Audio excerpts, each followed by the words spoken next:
मुलांनो, सुस्वागतम. संगीता भालसिंग या माझ्या यूट्यूब चॅनलवर तुम्हा सर्वांचे हार्दिक स्वागत. समाजशास्त्र इयत्ता 12वी. विषय समाजशास्त्र 45 हा त्याचा कोड नंबर आहे आणि इयत्ता आहे 12वी. हे आहे मुखपृष्ठ या पुस्तकाचं.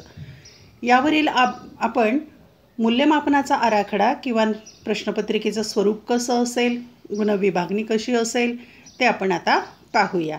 समाजशास्त्र इयत्ता 12वी. आता पाहूया घटकानुसार किंवा प्रकरणानुसार गुणांची विभागणी कशी असेल. यामध्ये रकाने दिलेले आहेत. घटक, आशय, विकल्पाशिवाय गुण, त्याला प्रत्यक्ष गुण असेही म्हणतात, आणि विकल्पासह गुण. प्रकरण पहिले भारतीय समाजाचा परिचय. 12 प्रत्यक्ष गुण आहेत आणि 19 विकल्पासह गुण. विकल्पासह गुण याचा अर्थ किंवा प्रश्न असतात, त्या प्रकरणावर और प्रश्न पडतील असा त्याचा अर्थ. 2 भारतीय समाजाचे वर्गीकरण. 13 प्रत्यक्ष गुण, विकल्पासह 18 गुण. प्रकरण 3 भारतीय समाजातील विविधता आणि एकता. 12 प्रत्यक्ष गुण, 15 विकल्पासह गुण. 4 भारतीय समाजातील परिवर्तनाच्या प्रक्रिया. 12 प्रत्यक्ष गुण, विकल्पासह 19 गुण. 5वं प्रकरण आहे भारतातील सामाजिक चळवळी. 12 प्रत्यक्ष गुण आणि 15 विकल्पासह गुण. 6वं प्रकरण आहे भारतातील सामाजिक समस्या. 13 प्रत्यक्ष गुण, 22 विकल्पासह गुण. आणि 7वा घटक आहे उतार्या असेल, त्यावर प्रत्यक्ष गुणही 6 आणि विकल्पासहही 6 गुण. एकूण गुणांचा विचार करता 80 गुण आहेत प्रश्नपत्रिकेचे. 20 गुण अंतर्गत मूल्यमापन केलं जाईल 20 गुणांचं. आणि 114 मार्काची ही प्रश्नपत्रिका एकूण असणार आहे. उद्दिष्टानुसार गुणविभागणी पाहूया आपण. उद्दिष्ट: विकल्पाशिवाय गुण, शेकडा गुण आणि विकल्पासह गुण. ज्ञान उद्दिष्टावर 22 प्रत्यक्ष गुण आहेत, शेकडा 27.5 होतात, विकल्पासह 26 गुण. आकलन या उद्दिष्टावर 30 प्रत्यक्ष गुण आहेत, 37.50 शेकडा गुण होतात आणि 42 विकल्पासह गुण. उपयोजनावर विकल्पाशिवाय 28 गुण आहेत, शेकडा 35 होतात आणि विकल्पासह 46 गुण. एकूण 80 गुणांची प्रश्नपत्रिका 100% आणि 114 विकल्पासह गुण या प्रश्नपत्रिकेला आहेत. यानंतर पाहूया आपण प्रश्ननिहाय गुण विभागणी, म्हणजे प्रश्नानुसार गुण विभागणी. प्रश्न: विकल्पाशिवाय प्रश्न, विकल्पासह प्रश्न, शेकडा गुण, विकल्पाशिवाय गुण आणि विकल्पासह गुण. उद्दिष्ट या प्रश्नाच्या प्रकारावर विकल्पाशिवाय 20 प्रश्न असतील, विकल्पासहही 20, शेकडा 25% आणि विकल्पाशिवाय 20 गुण आणि विकल्पासह 20 गुण, म्हणजे 20 गुणांचे वस्तुनिष्ठ प्रश्न असणार आहेत. नंतर लघुत्तरी प्रश्न प्रकारावर 13 प्रश्न असणार आहेत. एकूण विकल्पासह 19 प्रश्न, त्याचे शेकडे टक्केवारी होते 62.50. विकल्पाशिवाय गुण आहेत 50 आणि विकल्पासह गुण होतात 74. दीर्घ प्रश्न म्हणजे सविस्तर उत्तर लिहायचे प्रश्न आहेत. प्रश्न एकच लिहायचा आहे प्रत्यक्ष, पण विकल्पासह 2 प्रश्न असतील, शेकडा 12.50% होतात, विकल्पाशिवाय गुण 10 आणि विकल्पासह 20 गुण. एकूण विचार करता विकल्पाशिवाय प्रश्न 34 असतील, विकल्पासह प्रश्न 41 असतील, शेकडा 100, विकल्पाशिवाय गुण 80 आणि विकल्पासह गुण 114 गुणांची ही प्रश्नपत्रिका. आता पाहूया आपण प्रश्नपत्रिकेचा नमुना किंवा आराखडा पाहूया, कशा प्रकारे 80 गुणांचं विभाजन असेल. प्रश्न क्रमांक, विकल्पाशिवाय प्रश्नांची संख्या, विकल्पासह प्रश्नांची संख्या, विकल्पाशिवाय गुण आणि विकल्पासह गुण, अशा प्रकारे रकाने आहेत. प्रश्न पहिला पाहूया आपण. खालील प्रश्न सोडवा, त्यातला अ रिकाम्या जागा भरा. 5-5 गुणांचाच असणार आहे. प्रश्नही 5 आणि गुणही 5 असतील. ब त्याच प्रकारचा आहे, चुकीची जोडी दुरुस्त करा. आणि हे 5 प्रश्न 5 गुणांच्यासाठी, विकल्प नाही तिथे. क दिलेल्या पर्यायातून योग्य पद किंवा संज्ञा ओळखा. वरीलप्रमाणेच 5 प्रश्न आणि 5 गुण असतील. ड आहे, अधोरेखित शब्द दुरुस्त करा आणि विधान पूर्ण करा. हे पण वस्तुनिष्ठ प्रश्न 5 गुणांचे. प्रश्न दुसरा आहे, टिपा लिहा. कोणत्याही 2 लिहायच्या, 3 दिलेल्या असतील, मग प्रश्नांची संख्या होते 2 प्रत्यक्ष. विकल्पासह 3 प्रश्न असतील, 2 सोडवायचे. आणि प्रत्यक्ष 8 गुण आहेत, विकल्पासह 12 गुण आहेत त्याला. प्रश्न क्रमांक आहे 3, फरक स्पष्ट करा. कोणतेही 3 सोडवायचे.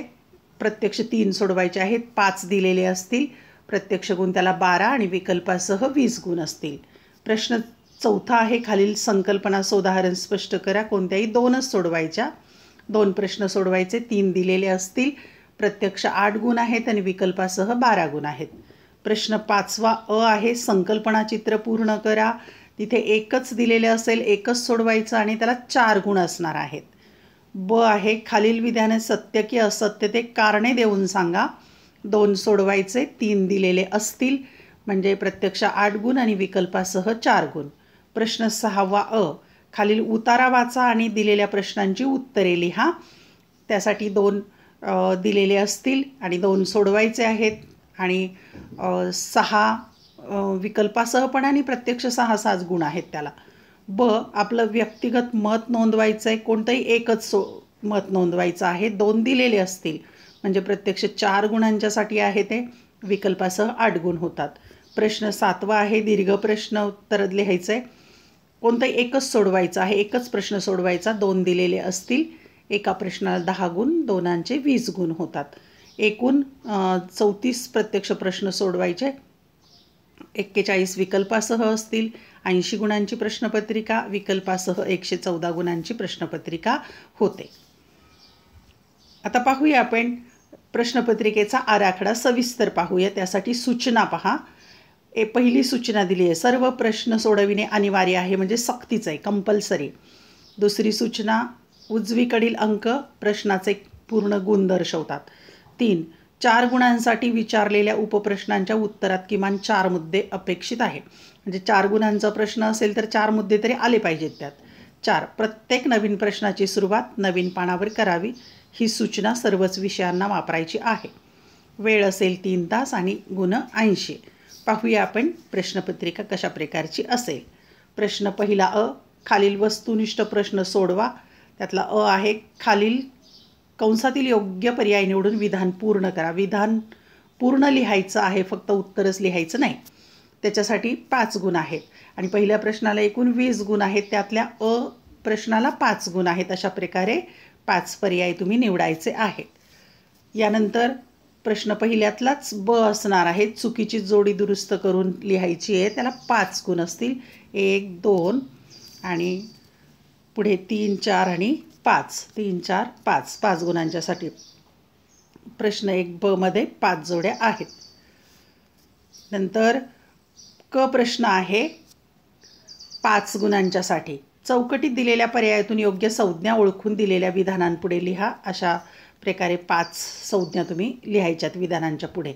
आहे, अधोरेखित शब्द दुरुस्त करून विधान पुन्हा लिहा. 5 गुण असतील. 5 विधानं दिलेली असतील. शब्द जो अधोरेखित केलेला आहे तो दुरुस्त करून विधान पुन्हा लिहायचं आहे. प्रश्न क्रमांक आहे 2, टिपा लिहा आणि 3 दिलेले असतील, त्यातले 2 सोडवायचे म्हणजे 8 गुण असतील. 3 दिलेले असतील, 2च सोडवायच्यात. प्रश्न 3, फरक स्पष्ट करा. 5 दिलेले असतील, 3च सोडवायच्यात. 12 गुणांच्यासाठी असे 5 दिलेले असतील फरक, त्यातले 3च सोडवा. प्रश्न 4, खालील संकल्पनाचं उदाहरण स्पष्ट करा. 2च सोडवायच्यात. 8 गुणांच्यासाठी 3 दिलेल्या असतील पण केवळ 2 सोडवा. प्रश्न क्रमांक 5 आहे, खालील संकल्पना चित्र पूर्ण करा. 4 गुणांच्यासाठी अशा प्रकारे संकल्पना चित्र पूर्ण करायचं आहे.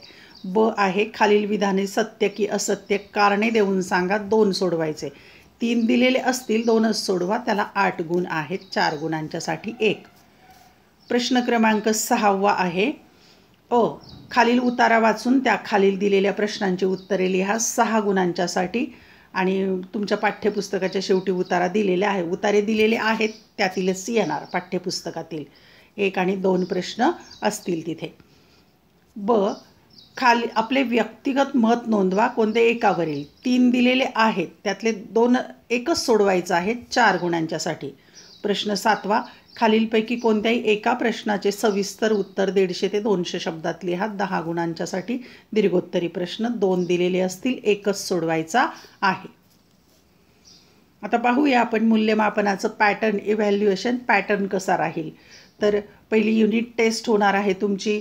जेव्हा होईल तेव्हा 25 गुण असतील त्याला आणि 1.5 तासाचा वेळ असेल. नंतर पहिली सत्र परीक्षा होईल 50 गुणांची, 2.5 तासाचा वेळ असेल. प्रिलियम किंवा पूर्वपरीक्षा होईल किंवा वार्षिक परीक्षा म्हणूया आपण. 12वीला पूर्वपरीक्षा असते आणि 12वीला पूर्वपरीक्षा आणि 11वीला वार्षिक परीक्षा असते. तर ही पूर्वपरीक्षा 12वीची होईल प्रिलियम. 80 गुणांची, त्याला 3 तासाची वेळ असेल.